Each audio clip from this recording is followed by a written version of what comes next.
How's it going, guys? It's K-Cars, and today I'm going to be showing you guys how to change the transfer case fluid on a 2001 Jeep Cherokee XJ. My Jeep actually has the NP231 transfer case. The process is going to be the same no matter what XJ you have. It's going to be the same for the 231 and the 242. This is the kind of fluid you're going to need.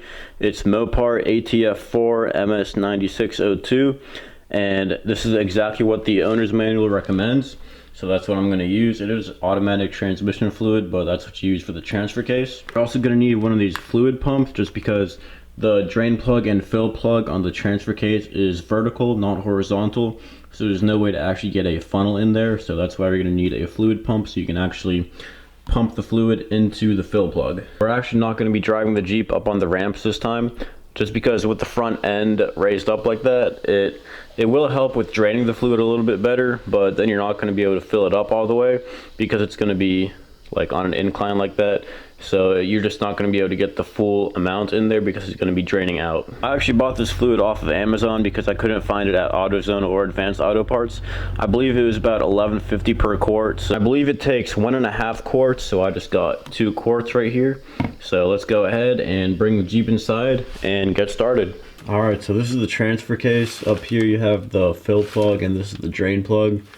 You're going to need a 10mm Allen wrench for this, and so you want to make sure to take the fill plug out first, because if you do the drain plug first, then if you aren't able to do the fill plug, then you're going to drain the fluid without being able to fill it back up.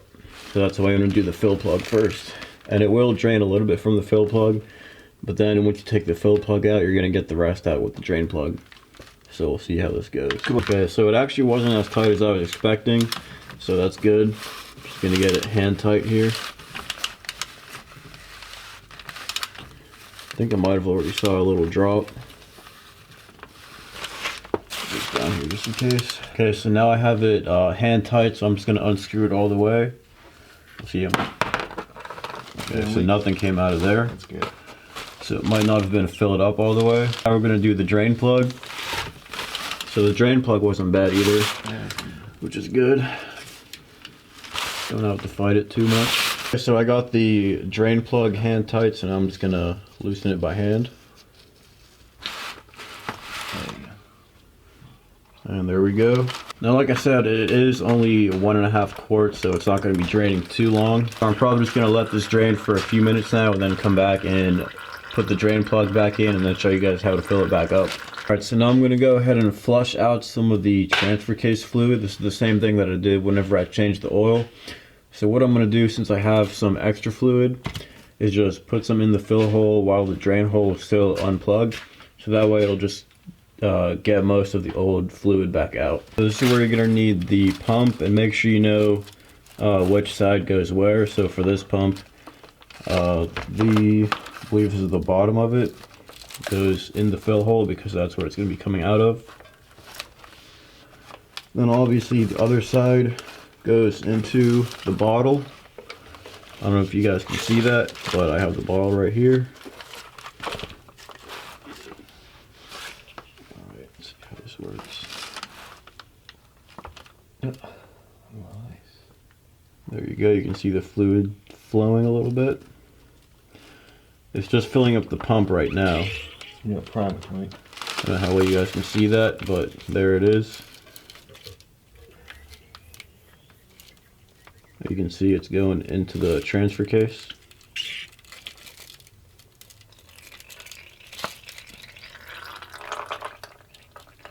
It's only clear red. There we go. Up, so.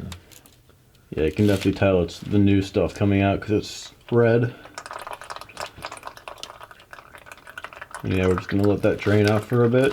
Alright, so I went ahead and waited a few minutes, probably like 5 to 10 minutes. It's still dripping a little bit, but that's probably good enough. So I'm just gonna go ahead and clean the surface.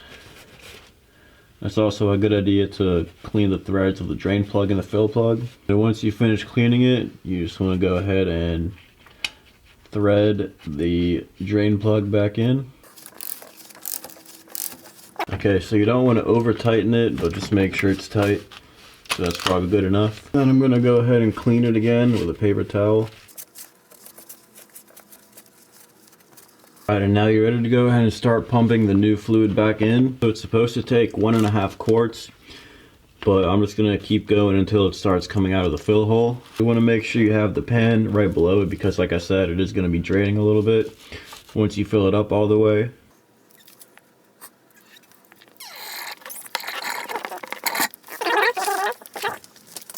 Okay, so that's 1 quart. We're gonna go ahead and start a new bottle.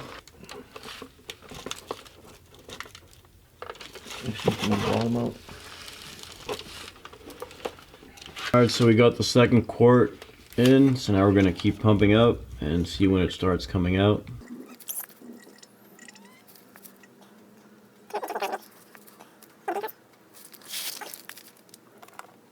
See, it's starting to come out a little bit.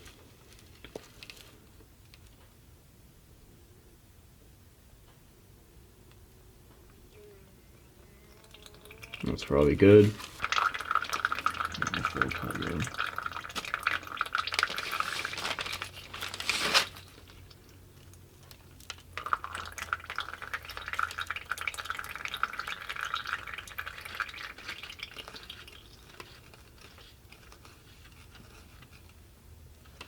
Now I'm going to go ahead and wipe off the area next to the fill plug and then tighten it back up.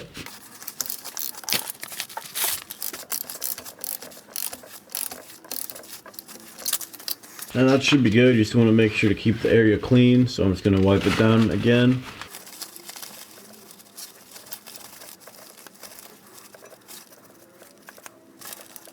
So guys, there you go. That's all there is to it. I'm pretty sure this was easier than changing the oil and filter in my opinion. All you had to do, like you saw there, you went to unscrew the fill plug first, and the reason for that is because if you take the drain plug out first and then for some reason you can't get the fill plug out, all your fluid is drained and then you can't fill it back up. So that's why you want to unscrew the fill plug first and then the drain plug, let it drain out. Then you can flush it a little bit with the new fluid. That's what I did, and then let it drain for a few minutes. I waited about 5 to 10 minutes. It was still dripping whenever I screwed it back in. So whenever you're ready to pour the new fluid in, you want to screw the drain plug back in, and then you're going to need that pump to pump in the new fluid into the fill plug. Then you just want to keep pumping it in until it starts coming out of the fill plug, as you saw in the video.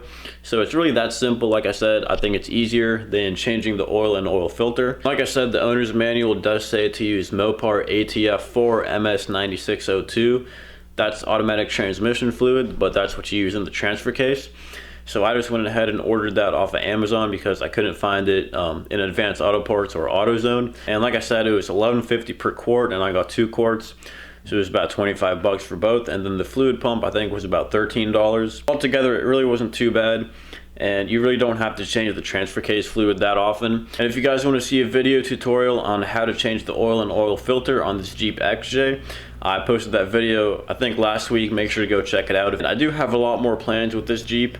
Next week I'm going to be doing the transmission fluid and filter, which can be a bit difficult because you have to like disconnect the dipstick tube or something like that, and sometimes they get stuck, so you have to cut them. But once you get the actual fluid pan off of there, it's pretty straightforward. You just have to unscrew the filter and then put the new filter back on, put the pan back in, and then you just fill it up through the drain plug. So that's what I'm going to be doing next week and making a video on that as well. And for the transmission fluid, some people use ATF4. The owner's manual says either Mopar automatic transmission fluid or the equivalent rated like Dextron 3 Mercon, something like that.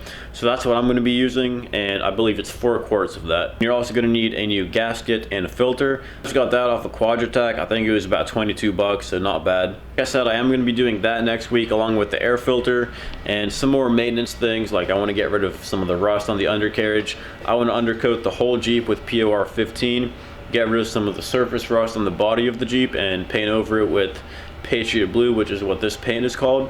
So yeah, I kind of just want to do some maintenance things before I get started with the off-road mods. I already have LED lights on the way because the stock headlights are pretty bad. You can't really see much with them. But the first big off-road mod that I want to do is lift and tires. I want to do the Rusty's 3-inch advanced kit. I also want to get the Pro Comp, I believe they're called the Series 51 wheels. along with their mud terrain tires, and those are going to be 31-inch tires. After the lift, I want to do bumpers, and who knows what I'm going to get into after that, but I'll probably have an endless list of off-road mods after I actually like start getting into the off-roading stuff. So if you guys want to see my whole build on this Jeep as well as some maintenance tutorials, make sure to definitely subscribe, because I am going to be making a whole bunch of videos. I know a lot of you guys are just here for the Challenger videos. Well, I still have the Challenger and I'm still going to be making videos with that.